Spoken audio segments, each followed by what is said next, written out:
আমি একবার ভারতে গিয়েছিলাম। সেখানকার হোটেলে সুন্দর সুন্দর লাচ্ছা পরোটা তৈরি করে।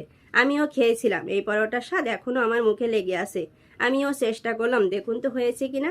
এই লাচ্ছা পরোটা তৈরি করার জন্য প্রথমে একটি মুরগির ডিম ভেঙে দিলাম, 4 চামচ চিনি দিলাম, এবার দিলাম গুঁড়া দুধ, তারপর স্বাদ অনুযায়ী লবণ দিয়ে দিলাম, সয়াবিন তেল। এবার সবগুলো উপকরণ ভালো করে মিশিয়ে নিলাম। মেশানো হয়ে গেলে জল দিয়ে দেবো। এবার দিলাম ময়দা, হালকা নরম করে মেখে নেব। মাঝে মাঝে তেল দিয়ে ভালো করে মেখে নেব। যত ভালো করে মাখা হবে পরোটা ভালো হবে। এবার 30 মিনিট পলিথিনে পেঁচিয়ে রেখে দিতে হবে। এবার খুবই সুন্দর করে মাঝারি সাইজের বড় বড় গোল্লা করে নেব। এবার লম্বা করে বেলে নেব। এবার সয়াবিন তেল ও ময়দা মেখে সুন্দর করে লম্বা ভাঁজ দিয়ে ঘুরিয়ে পেঁচ দিয়ে দেব। 20 মিনিট ফ্রিজে রেখে দিতে হবে। তা না হলে এই পেস্টটা একটার সাথে আরেকটা লেগে যায়। সাথে সাথে পেঁচ দিয়ে বেলতে পারবে না।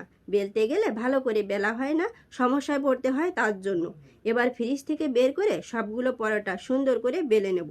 এবার একটা রুটি ভাজা কড়াইতে সামান্য তেল দিয়ে একটু ভেজে নেব। এবার অল্প পরিমাণ ঘি ও সয়াবিন তেল দিয়ে ভালো করে ভেজে নেব।